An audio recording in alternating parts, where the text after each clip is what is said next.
For 3 years, I had sent that script around to the whole town of Hollywood, and everybody thought it was either stupid or boring or just gory or whatever. I knew by the time we were filming it was going to be strong. Wes Craven had come across a few articles about some teenagers who were absolutely terrified to go to sleep. Middle of the night, they heard these horrendous screams and crashing, and they ran in. He's thrashing on his bed and ran to him. By the time they got to him, he was dead. They did an autopsy on him, and there was nothing physically wrong with him. And I just thought, my God. Wes described how he wanted to fool the audience about when the moment of reality ceased to exist and when they were actually into the dream, and how this was his goal. And that's what really intrigued me. 1, 2, Freddy's coming for you.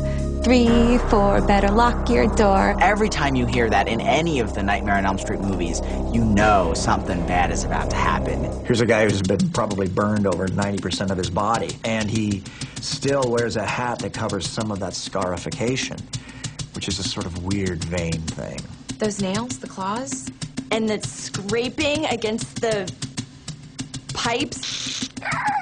What is that? the idea that he's a child murderer and that she's going to avenge this terrible crime that he's committed against her own family, that's a direction that I always had inside of me. Because he's a dream figure, he can basically do anything. He can transform himself into anything, into a phone, into any kind of creature.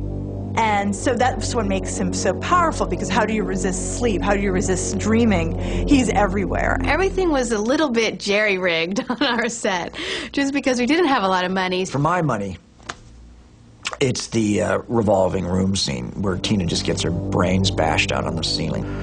There was something about the vulnerability that she was just in her underwear, and the fact that her boyfriend was trying to reach her but he couldn't. There was no explanation for how she was up on that ceiling, because this guy's in the shot too, and it just worked really strongly. He just drags her all around the bedroom by his finger claws on the ceiling, blood everywhere, and she's just screaming. And it's just so painful, and they don't cut it, you just watch all of it.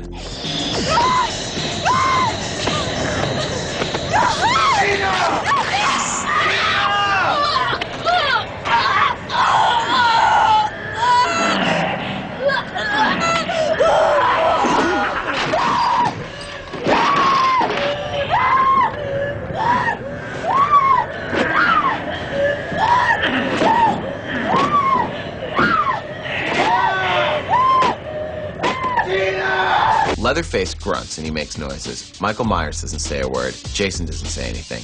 But Freddy really has personality. There's a reason that New Line was, and in some circles, is still known as the house that Freddy built. Freddy really has that universal appeal where he will terrify kids kind of under the age of 10. Anyone 15 and up, he says funny jokes and they enjoy it. And the audiences loved Freddy so much, we exploited what they loved best about Freddy, which was this cruel sort of gallows humor that Freddy had, sort of jamming teen culture back down its own throat.